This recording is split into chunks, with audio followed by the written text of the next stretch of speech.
For all the students who are taking A-level biology, these are 10 very helpful tips based on my experience teaching this subject for the past 20 years. Number one, use the specification provided by your exam board.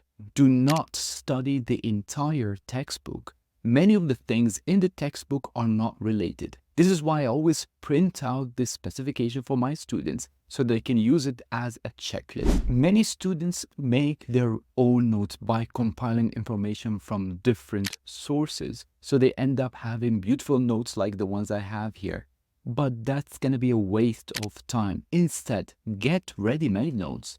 Annotate them during the class. This ensures that you have all the information, plus you will have extra time to practice exam papers. Many students study the entire content and then they turn to practicing. However, the best way is to practice once you're done with each topic.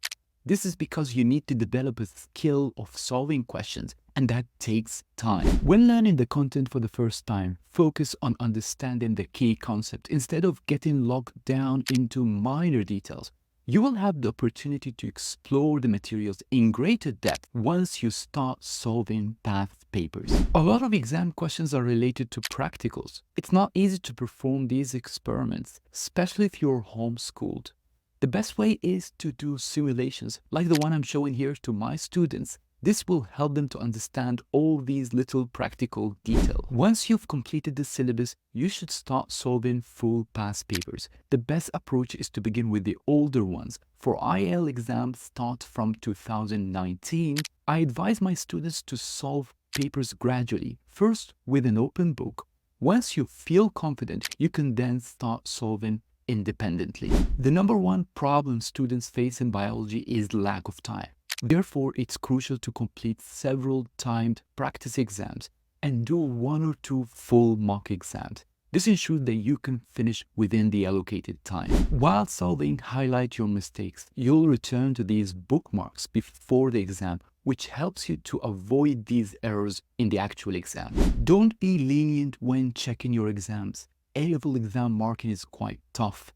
The mark scheme could be vague. It would be wise if you have access to written answers like the one I have here, or if you could ask your teacher to mark your exams. When dealing with the long 6-mark questions, plan your answer before writing. I always ask my students to apply the word bank method, where they write all the related terms on the side and then they build their answers around these key terms. This is why I write those key terms in different colors in my notes so that the student will always be aware of them.